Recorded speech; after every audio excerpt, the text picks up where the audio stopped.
So let's talk about the SO label for a minute. When you have been classified with that label, like any negative stereotype and label that goes with it, you end up in a very bad place. But there are a few labels that are worse, really, than the SO label. When I was a boy, if you were an unwed mother, that was a bad thing. If you had a child out of wedlock, or something similar to that. I remember there was a girl in my hometown who was a victim of incest, and her young boyfriend stepped up and was the father of this child and took on all the responsibilities thereof. But when you're in a position where you are constantly being attacked by people who don't know a damn thing about you, except that you were convicted of a crime, that's a crime in and of itself. People need to remember, judge not lest ye be judged. But you have to understand, too, if you have been convicted of that offense, any kind of a sex offense, even the ones that we fight against, the proactive no victim sting offenses, you need to start referring to yourself as somebody who has been convicted of a sex offense, because that's actually more accurate. It also helps the public understand what that really means.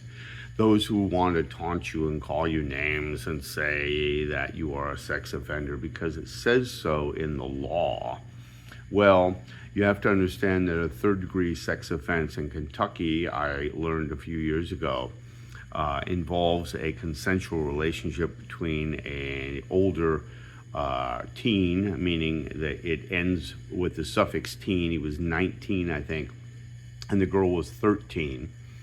And while I'm certainly not advertising for it, it certainly also wasn't a rape in the traditional sense. But why do they use the word rape? Because it gets people so riled up. It just happens to be a lie.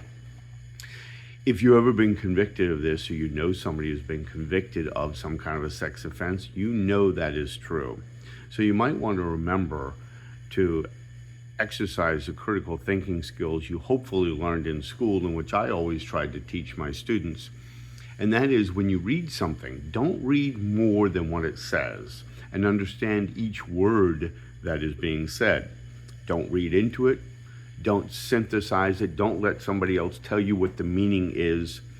Read or listen to what somebody actually says or writes, and then ask what it means before you make any kind of judgment. There are people being hurt beyond belief, children. But oddly enough, while we go after people who have been convicted, or we even set them up when they haven't done anything at all, so that we can get clickbait or public approbation or money, as in ICANC and their obsession, their addiction to grant money, remember that there are a lot of people who are actually being hurt in a home. They are in an orphanage. They are in a home by their parents, by their relatives.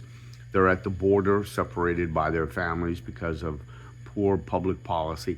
Those are the people that are really being abused, and that's what really needs to be focused on and stopped.